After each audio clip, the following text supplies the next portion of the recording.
can't look and see that Anakin blowing up the Death Star possibly killed millions and millions of people. I'm gonna get in trouble for saying this right now. No. So my character, you know, she's a powerful leader. She's a powerful leader. Yes, yes. I carried them. I created them. Because this is, I would say, arguably the gayest Star Wars, I think, by a considerable margin. And are you excited about that? Are you bracing yourself? Star Wars. Nothing. It's pretty gay, let's be honest. I dropped a diss track. That's what I heard. As one does. I dropped a diss track about it. And, oh, there it is.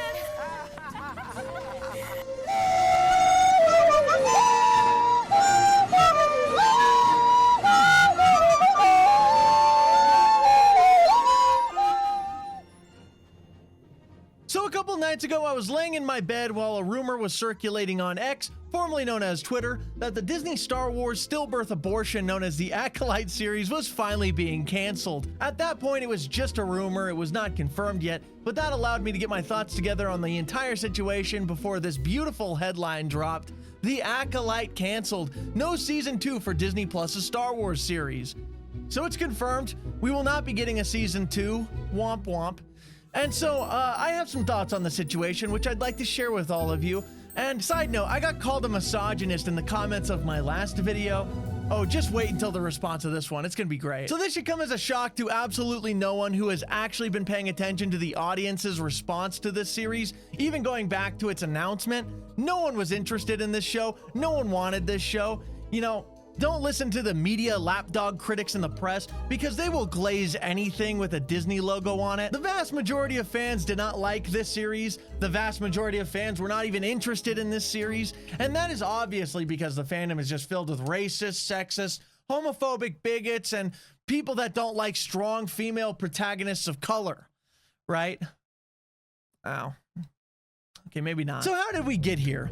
I mean, after months of the Access media running cover for this show, trying to assure everyone that the backlash Disney was receiving was simply from a fringe minority of toxic fans, we now will never know the complete story of twins Osha and May, played by Amanda Stanberg, whose acting, by the way, was so great in this series you couldn't tell the two twins apart. Now, I'm gonna be honest with all of you. I'm gonna tell you the truth right now. I never watched this show, and I never even considered it. Oh my God, Chris, how can you make a review of something if you've never even seen it? Well, I'm glad you asked, because this simply will not be a review of The Acolyte. Though I am completely aware of all the lore-breaking and cringy drivel put into this show, instead, this is going to be a video focusing solely on the culture and backlash surrounding Disney Star Wars as a whole. I think the fact that someone like myself, who has basically been a lifelong Star Wars fan, starting at the age of 5, yet decided not to partake in the viewing of this project, says a lot about the state of Star Wars today. The reason I chose not to watch it is actually pretty simple. It's the same reason none of my friends decided to watch it,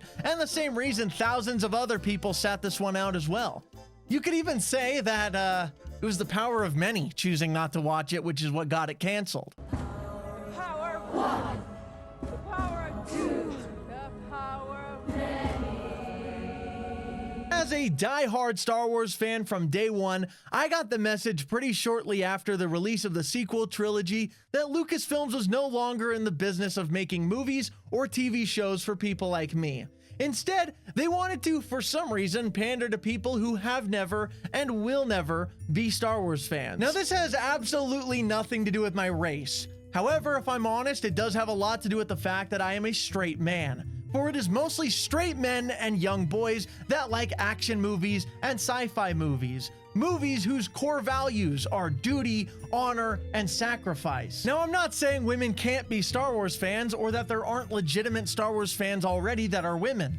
But what I am saying is that anyone who is honest with themselves will be able to admit that yes, Star Wars was a very boyish franchise. It was violent, it was nerdy, and also, I mean, let's be real, it appealed more to the male fantasy, as they say. Nothing could make this more apparent than when Kathleen Kennedy took the helm at Lucasfilms and started stating ridiculous things like, "The Force is female." I think from that very moment, the writing on the wall was evidently clear that Disney Star Wars was dead on arrival. They wrote an abysmal female lead character known as Rey Skywalker to be the main protagonist of the sequel trilogy. She broke established lore, she beat up on OG characters that in actuality should have been 10 times stronger and smarter than her, and on top of that, she had zero character development throughout the span of the 3 movies. Need I remind you, it has been over a decade since the acquisition of Star Wars by Disney.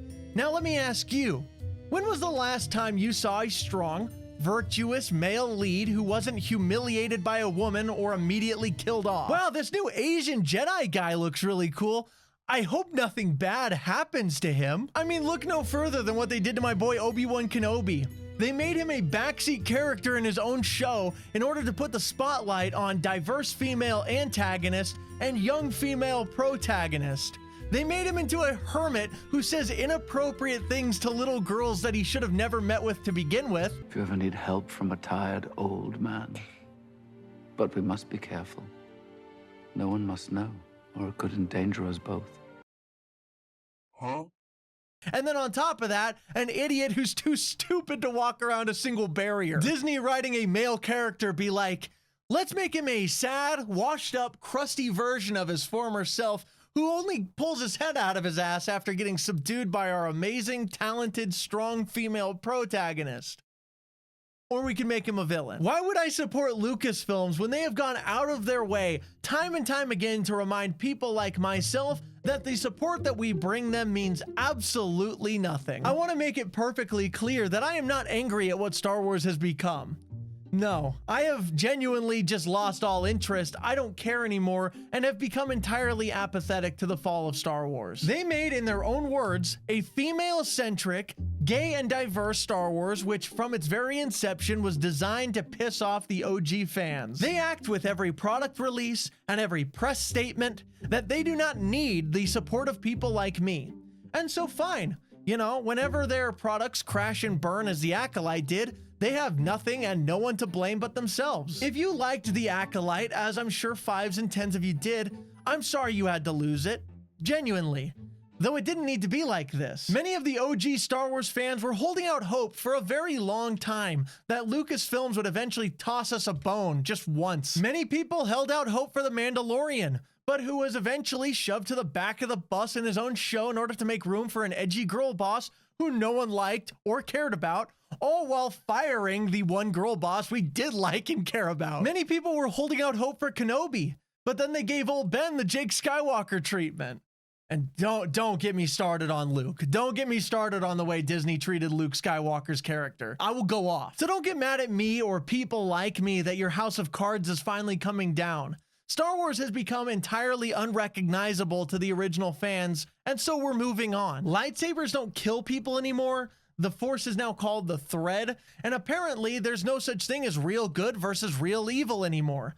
They completely made morality subjective in the Star Wars universe, dissolving entirely of the light side versus dark side idea created by George Lucas. What is the Jedi versus the Sith? Oh, you know, just two sides of the same coin, according to Bob Iger and Kathleen Kennedy. Blaming the collapse of your franchise on toxic fans, sexism, racism, homophobia, or whatever you want is not going to bring us back to the box office, and it certainly won't make us sign up for your cheap, failing streaming services. That would be like if you had a favorite toothpaste brand and that company stopped producing toothpaste and instead started manufacturing tampons and trying to sell you tampons. Then when all the men say, hey, I don't have a need for tampons, can you bring back the toothpaste I enjoyed? They say, no, you're actually a sexist and a bigot for not buying our tampons. No, we're not toxic or sexist for not buying your tampons. We just have no need for them. In the same way, we have no need to be lectured in every single TV show and every single movie that you produce that you believe that women are stronger and better than us.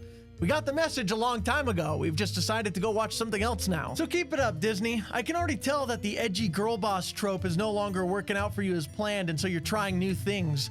Based off that fanfic scene in The Acolyte, it appears that you're trying out teenage fantasy drama as another desperate attempt to pull in female viewers. Hopefully it works out for you. We'll see. Keep ignoring the original fans. Keep pushing away your male audience with disparaging remarks about the Force being female and fragile masculinity or whatever.